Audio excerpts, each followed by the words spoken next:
Yo, we ready to get right back to it. Let's get into it. This is I'm talking about Mercedes Moné scandal. I don't even know what that's about. We can find out though. Let's see. This isn't show friends, this is show business. But like, Bailey is so confused about this, she's probably paying $100 a month to her best friend to text her. Becky Lynch recently dropped a little shot at her former Four Horsewomen stablemate Mercedes Moné. This all beginning around the fact a few days ago Mercedes announced a brand new texting service which would cost $100 a month. As I touched on about a week ago, but since then I've realized it's actually much worse than I thought. Basically, fans can text her privately and have a closer relationship with the CEO. First of all, who is paying for this app? Second of all, do you really think she's the one responding to those text messages? Surely Mercedes hires someone else to reply like they're playing her as the character and just watches the Moné roll in. And I think you'd be insane to think that's not what she's doing. You're either going to be texting her assistant or some kind of AI script, and to me, that is so morally bankrupt. Mercedes, you know damn well how passionate your audience is about you. They worship the ground you walk on. Of course, some impressionable girl is going to pay $100 to speak to you. They want to be friends with you. And then equally on the other side, some older guy is going to spend $100 to text you and build that relationship, and then because of the implication, it's a little problematic. And it just feels like an already incredibly made and successful wrestler is taking complete advantage of her star power. It's especially hypocritical considering how vocal she's been about her hatred of fans waiting for her in airports or in public in general. She's now saying, but hey, if you want to be weird and be my best friend, you just gotta give me a lot of money every month first. And I really wanted to believe that no one would actually sign up to this, but people are already doing so and people are going to continue to do so. I find the advertising art hilarious as well. Hi Mercedes, is Snoop Dogg really your cousin? When did you talk to him last? He is. I saw him in NYC, we had dinner, and talked fam. Cool. Thanks Mercedes, that was really worth my $100. I'm paying $100 to get a we had dinner and talked. Great. What did you talk about? Did you engage in any extracurricular activities? What did you do, Mercedes? But anyway, here's another one. Hi, Mercedes. What are you doing today? I'm with my dog trainer, tying to potty train Bugs Bunny. That's a typo on this service that will cost you $100 a month. But wait, there's another one. Mercedes, were you really hurt in your match with Momo? 100%. Her kicks bruised my throat and I couldn't speak for 2 days. Well, thank God for the Mercedes Moné app because now she doesn't even need to speak. She can just spend her days texting away with you, her favorite fans. This game makes me sick.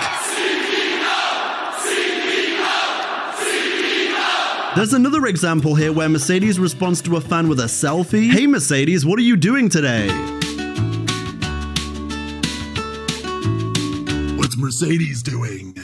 Don't know. That answer about her tying her dog is looking pretty good now, huh? Can you imagine if you asked her, what was it like to main event WrestleMania, and she just responded with a Drake standing up clapping gif? The description of the app also says this. My super fans have always been my super friends. Now, like friends, they can text me directly and privately. I'm so excited to finally be able to connect this way. Sign up and text me now. Mercedes. If you really wanted to, you could have done this on Instagram or God, not for $100? $100 to talk to Mercedes Moné AI. It is truly so scummy. Like, her super fans have never been her super friends. That's not how being a celebrity works. And in general, I've always found her relationship with her fans to be a little exploitive. Her diehard fans were there for her through thick and thin, while she continues to take advantage of their love. And this is just the latest step in that. I'm not saying that she doesn't love her fans entirely, I'm sure she does, but is there a part of Mercedes that takes advantage of them and knows what she's doing? Absolutely. Now I know, on the other hand, Mercedes has had her fair share of weird fan interactions. How's New Japan Wrestling treating you? I know that you had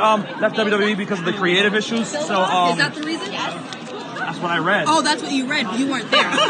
So no. So what's the real reason? Why would I tell you?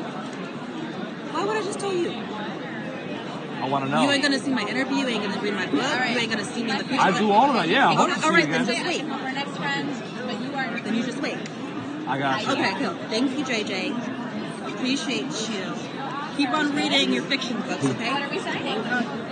Listen to her, don't listen to yourself. In this situation, fans can be a little too invasive with things, and every wrestler is entitled to saying, okay, that's none of your business and I have my privacy. I get it. But equally, I guess you could say it was fairly harmless what that guy did and you didn't have to crash out on him. Of course, you shouldn't read everything you see online and take it as gospel. But it's okay, guy, because now you can pay $100 and get your real answer on why she left the WWE. Although, Mercedes, if I paid to take a photo with you and waited in a queue for a while and you socially distanced like this, I might crash out. What you didn't hear Mercedes saying right there was, why would I tell you?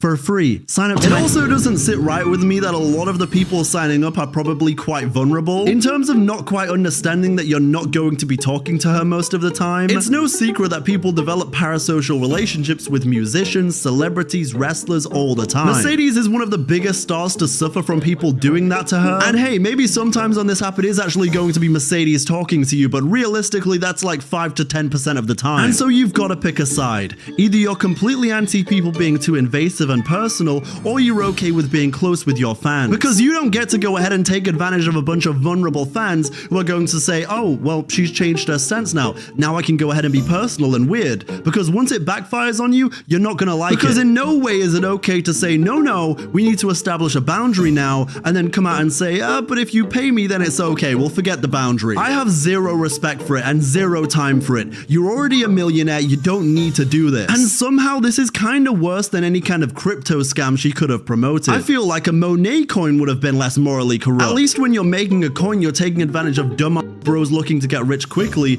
but this is preying on sad, lonely fans. And for those of you who are going to say, oh, but she's in character, she's the CEO, this is what she does. Am I paying in kayfabe money? It's completely corny and extremely carny. I don't think Mercedes is the devil. I don't hate Mercedes Moné. I just think this is extremely poorly judged. Coming up, of course, Mercedes has to get ready for her finals match in the Owen Hart Foundation tournament as she looks to earn a women's title shot at All in Texas. Mercedes Moné looking to gain any edge, any advantage ahead of her clash with Jamie Hayter at Double or Nothing in the finals. And it builds into a bigger issue with Mercedes for a lot of people. Not only has she took advantage of her fans, but she's also completely took advantage of her swing outside of WWE. Between the undefeated streak, winning damn near every title, never really putting anyone over, I mean, when is enough enough? Money changes everything. I think even Becky, while partially being jovial, knows the way Mercedes is moving is completely ridiculous too. I still think she's one of the greatest wrestlers to ever do it, and it's certainly not like I'm never going to talk about her again. She's had so many classics, and what she's done and continues to do for the women's evolution as a black woman in this sport will never be forgotten. This is an historic moment. For the first time ever, two black women have a title match in the main event at WrestleMania. Banks versus Belair for the title. Even when she walked out of WWE in 2022 with Naomi, I could completely understand where they were coming from. I mean, hell, with the way WWE treats their women's tag division nowadays with all these releases, I'd walk out again. Do I plan on returning to you-know-where soon? No. I also came across something on her website called Moné Mag, but at least it kind of fits in with her character, and seemingly, if you take the time to read through even one article, it's very much her as the CEO character. Oh, and this doesn't cost $100 a month, it's completely free. But equally, a lot of the things she's done since she left WWE and joined AEW and New Japan crosses the line between being a character and hypocritically taking advantage of an industry you're trying so hard to change. And morally, I think she needs to do better. That was crazy. Okay, let's get into the next one.